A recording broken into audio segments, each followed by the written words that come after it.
Hello. Guess what we're doing today? Bet you can't guess. Okay, maybe you can guess with this thing here. Let's have a look. So this one is January 2020. Do you remember January 2020?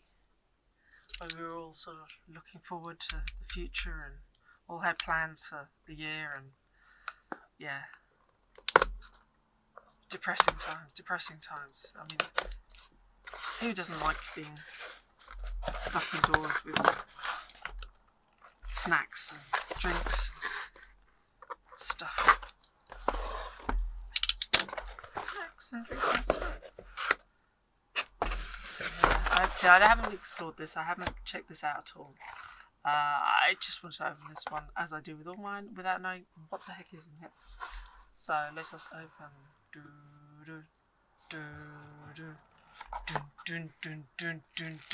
See, that gives you a clue. Marlene Rye has an AB.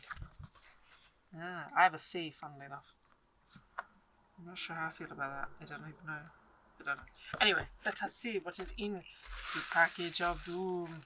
Ooh, that feels like sandpaper. Oh, is it sandpaper? That's weird. What's the stuff in there? Oh, it's all textury. That's weird. Well, that feels like sandpaper as well.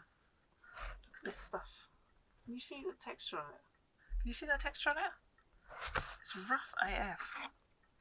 This one, also textury. Very textury. But darker. So you've got like a light grey one. So interesting to find out what that is. Okay, let's have a look at this. You have the sticker that sticks that piece of paper together.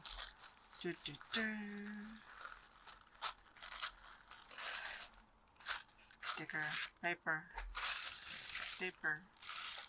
Okay. Here we have, don't look at that. Here we have our sticker, which is a mini version of the picture. January 2020, Rembrandt Soft Pastel Half Stick Set. It's got half the stick. Okay, so we got, as with water, and you've got Bruinzeel Design Pastel Pencil. Bruinzeel. They're Dutch, so if you're a Dutch out there, or you speak Dutch, or you have any idea how to pronounce... Oh, no, just a sec. Let's see if I can get that in focus. See if I can focus this bad boy on here.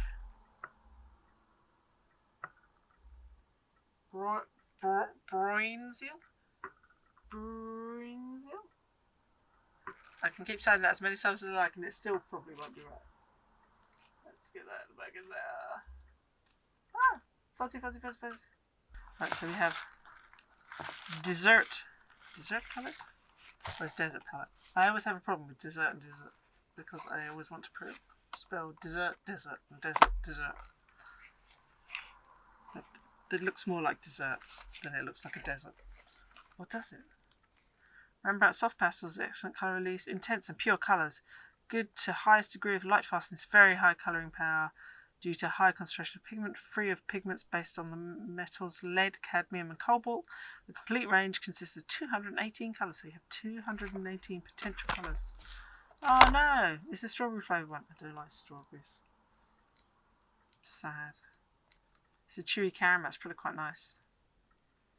It's gluten free. Full of sugar, but gluten free, so that's good.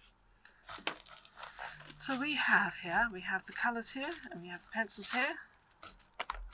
So the little boy here, so reckons that the Rembrandt Soft Pastel Half Stick Set is worth $12.95.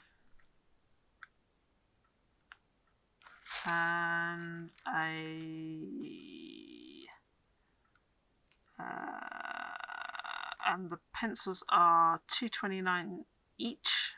This RRP, obviously. I don't know. I mean, you can probably get them cheaper because, you know. And Cancer Mini Taints Touch Paper 350 years. The unique surface texture on mini touch paper allows for many creative possibilities and layering of pigments. These high quality paper sheets retain all dry pigments perfectly because they have micro abrasive surfaces created by a sanded primer. Mini tints is the ideal surface for dry pastels that land form beautifully. Give your artwork a new dimension while allowing colours to really pop due to the thinly sanded surface. What's their tip? Happy New Year, Scrawlers. This month we have taken inspiration. Scroll tip. An advantage of using sanded surfaces, like the paper included, is the pastel can be erased and reworked to some degree. Keep in mind that soft pastels fill the grain of the paper rather quickly. Test it out and check the limits before you get started, and don't forget to keep your eraser clean to avoid contamination. Okay. The Scrawler challenge is reflective skies. Reflective skies. Does that mean reflective as in it reflects things, or reflective as in it makes you reflect upon things? Rubs chin thoughtfully. Yeah, I don't know. But, I mean, judging by the picture, I'm guessing they mean reflective skies, as in... See, this is not something I've never worked on before. I would say... Because most pastel paper I've used here, this stuff, most pastel paper I have used in the past has had texture. Don't get me wrong, but this literally feels like really fine grit sandpaper. Like you could rub it on something and it'd smoot it, make it smoot, which is kind of cool. It's weird but cool. I'd imagine you could make something like this by getting a fine. I suppose if you got if you gessoed something, you get a similar, slightly rough surface. I mean, the clear gesso that I've got, the Liquitex one, definitely gives a slightly rough surface. It's weird, man. I've never done it. Well, it's interesting. So the question that I have to ask myself is, do I want the dark brown or the grey? It's not really brown, is it? It's more kind of sepia. It's more sepia. Desert.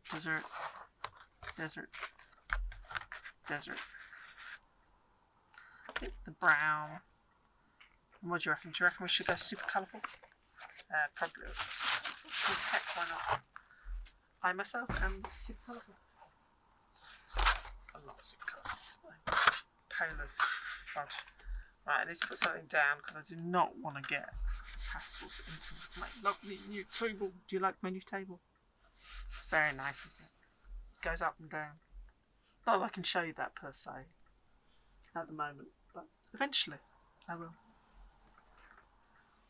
Actually, in the camera that doesn't look particularly brown. That looks more grey, dark grey. But that is actually quite a brown. Oh, I spat on it. Gross. Disgusting. I'll put a pad down, a big pad, and we can have a play. A grey surface, which should catch that. See, it doesn't. It really. That's really weird. That's really weird on the camera. This looks really grey. It's got no colour to it at all. But where'd I put those? My desert, possibly dessert. My desert dessert. Hey, desert dessert. I do like a soft pastel. I don't know about you. Delicious. Let's get these. Oh, they're chunky. Look at these chunky boys. Right, so what do we reckon? I say, what do we reckon? What do I reckon? Actually, no, I'm going to maybe I should do it lengthwise. Do it that way. Yeah, I think we'll make a big sky, yeah? What do you reckon? So these ones I have got a red, a pinkish colour, and it's fallen down the edge, and a blue. So I really must have bumped into that. Right, so let us see. Let me have a little think for a sec. Okay, so I had a bit of a thought, and yeah, so we're going to stick with the prompt, which is reflective skies. Obviously I'm going to do it in my own inimitable way. Yeah, so starting off here with just the sort of palest, slightly yellowy off-white there. Doesn't show up on the screen so much. It kind of looks like pure white, but it's actually a slightly yellow white, or cream even if you prefer. The other one is a slightly red one. It's going to be it's going to definitely be a sort of sunset or sunrise kind of colours. Lots of depth and what have you. Yeah, let's see what I do with it. Which is a weird way of phrasing it, but you know how it is. Because I don't have any sponges on at the moment, I'm using just a bit kitchen towel here for blending and smudging and just generally making it softer. Because, I mean, obviously clouds and skies are fairly intangibly type things. So I'm going to be doing lots of blending, putting on colour, blending, putting on colour, just to get that sort of layered look up. Trying to give it a bit of trying to give it a bit of depth with a P and a th, because, well, skies go back a long way, and as you can see, I'm using the majority of this is going to be sky, so it's kind of like using the rule of thirds. So you got like 2/3 sky, 1/3 not sky. At this point I haven't actually decided what I'm going to do that is not sky, but I'm sure it will come back. So I'm testing out the claim that you can actually erase the thing. As you can see, it makes some interesting marks. Yeah, I think you could probably make more of a feature of this, but I'm just testing it out. I mean, this whole picture is just a big test out. Get my testes out. No, I'm getting my tests. I'm just testing. Not testes. I don't know why I even said that, to be honest. I have no yellow, so I'm kind of trying to make a... After all, not much for sunset if there's no sun.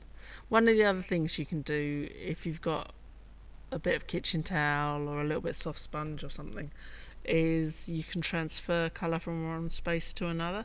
So as you saw there, what I did was picked up some of the orange there when I'm smudging and just moved it onto the upper layer, so you just get a little smear of the colour. It's really good for layering up colours. Now I'm giving it a bit more of a test with the old eraser.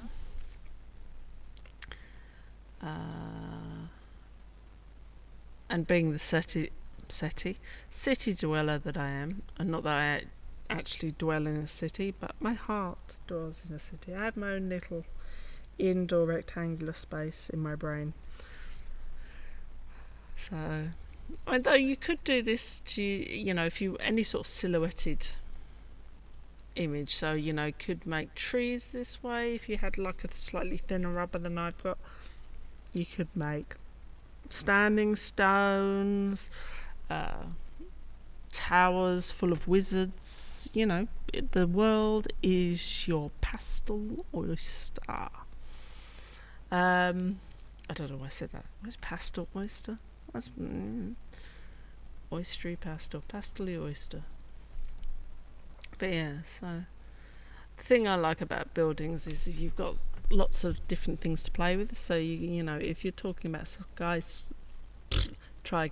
skyscrapers and things like that, you've got all the modern reflective surfaces, so you get lovely reflections of colours and light, which is fun to play with as a concept. Obviously at this point, for some reason, so it's probably first thing in the morning, because the lights aren't actually on in the skyscrapers. If it was night time, they'd probably have the lights on.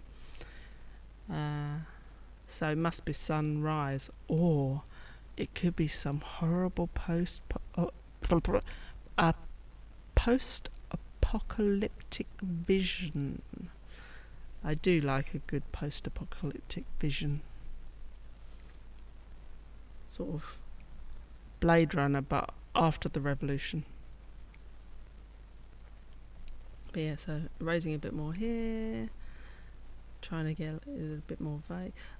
For some reason, I didn't actually hunt out my stump, because stumps are really good for blending in pastels. So if you have the paper stump, that's a really nice way of smooshing around your pastels. I'm using a cotton bud here. I can't remember what they're called in America. They're not cotton buds in America, are they? They're something else. My brain has gone completely blank on that. But yeah, so any sort of soft object, you can use a little bit of cloth. I sometimes use a little bit of rolled up paper. Makeup sponges are really good.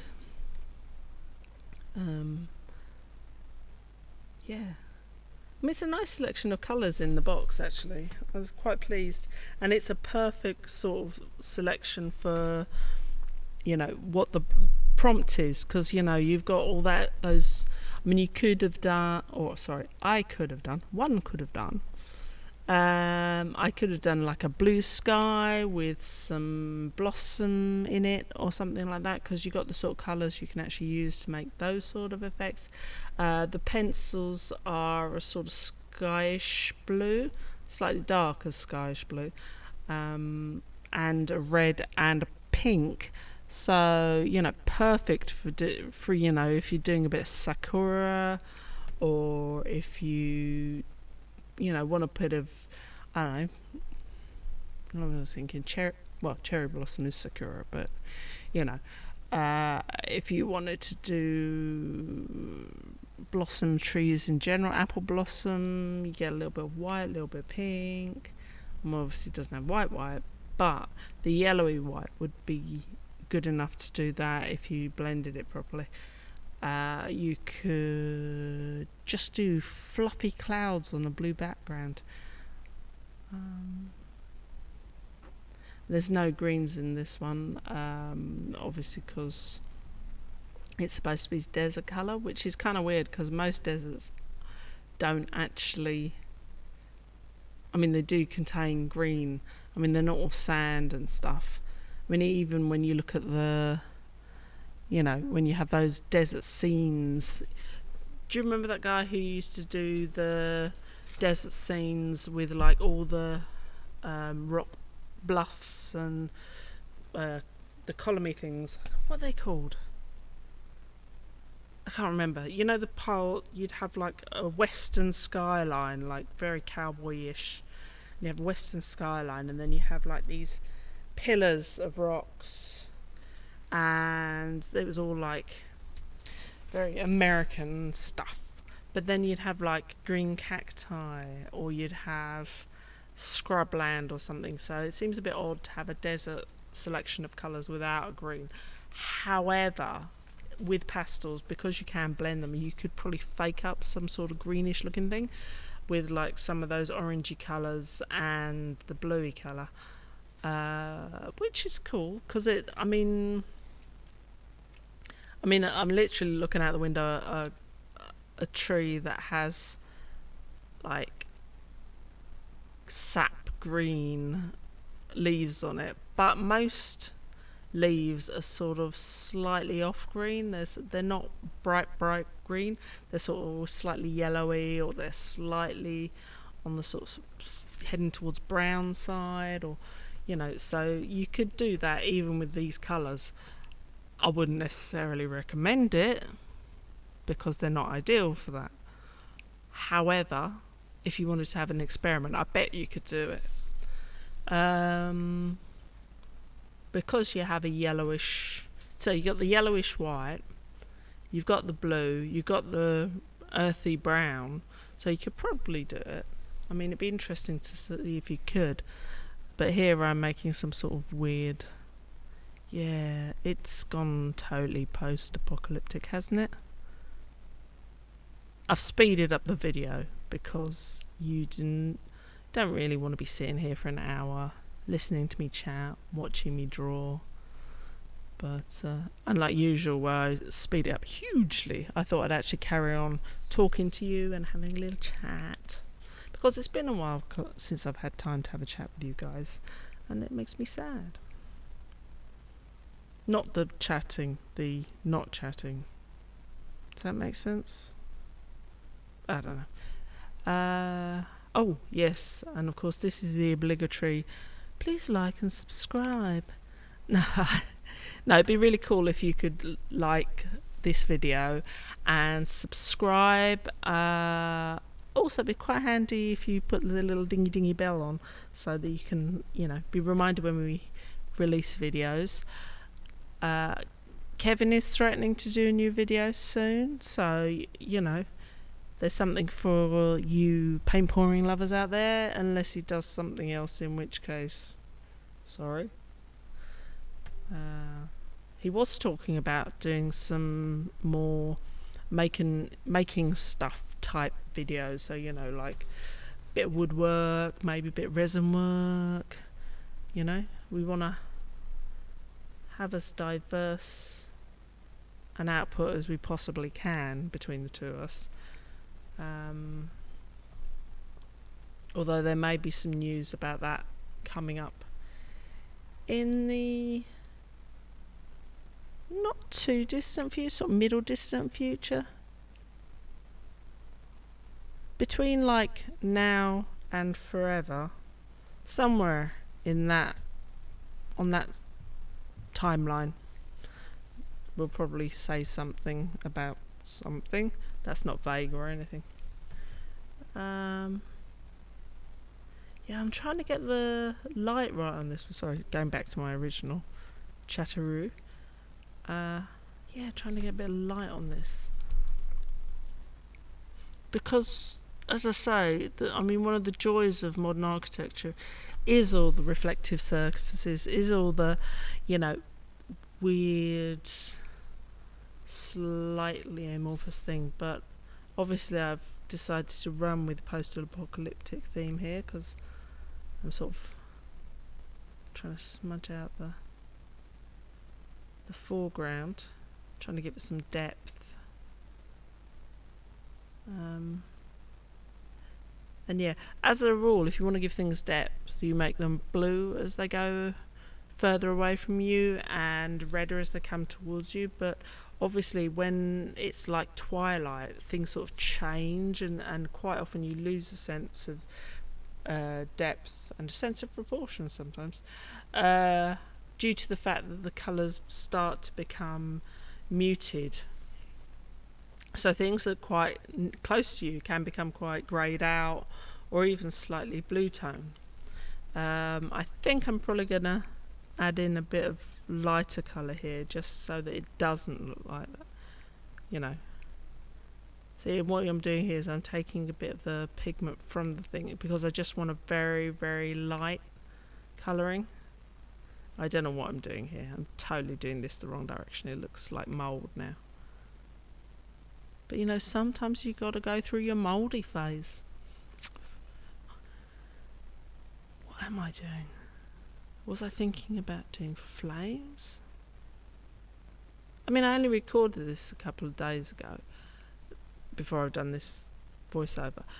But my brain, what goes through at any given moment, who knows, man? This is why I'm a goblin, you see. Oh, here I go. Cross. Take it across. Yeah, that's better. Because it's kind of looking foggy, and what I've obviously done here is tried to go for smoke, which of course, because it's warm, will rise. But actually, if it's foggy, it's more like to go in like vertical stripes, whereas obviously smoke will go in vertical stripes. Mist and fog tends to go in horizontal stripes. So, and those are the sort of things, if you're making an environment, you have to kind of bear in mind. It's this deep analytic stuff. You watch these videos, oh my god, my brain, these videos for, you know. Problem is that I think, I don't know, I mean it's an okay image and it's okay. I think I'm making it a little bit more floating city than I intended, but sometimes life is like that. Sometimes you incidentally, accidentally make a floating city rather than something that's actually attached to the ground. Though I suppose if you are going to make something attached to the ground, you start with the ground. So, spot the deliberate mistake, she says. I quite like it though. I mean, it could be a massive detonation in the distance, but I'm hoping that it's actually more evocative of a sunset or sunrise. But I feel the colours are a bit extreme for that. I don't know. Though I suppose if the atmosphere was in any way different to the way it is now. I mean, if you had a lot of pollution in the sky, you tend to get more colours in the when you have when you have the light travelling through it, you know, lengthways. So, you know, like if you're around London or any of the big cities, you tend to have sunsets that are really dramatic, really ugly, but beautiful in a natural sort of way. You know, if someone actually painted them, you wouldn't actually believe they were real sunsets, but they are just vivid as anything. I think that's what I'm going for here. Oh yeah, looks like I'm finished. No, I make him fluffy. Make him much more fuzzed out. Which is weird, you would have thought that would be more... What was that? Weird little bit. Oh. Bit of interference there. Oh well. But yeah. That's not too bad. A little bit of pink. Get a lot of pink sunsets around London, as I say. Trying to make some... flatten the bottoms of clouds, because bottoms of clouds generally are flat. Not always, but generally. Yeah, here we go. Trying to make it how things are rather than how I wish them to be. It's kind of sad, really.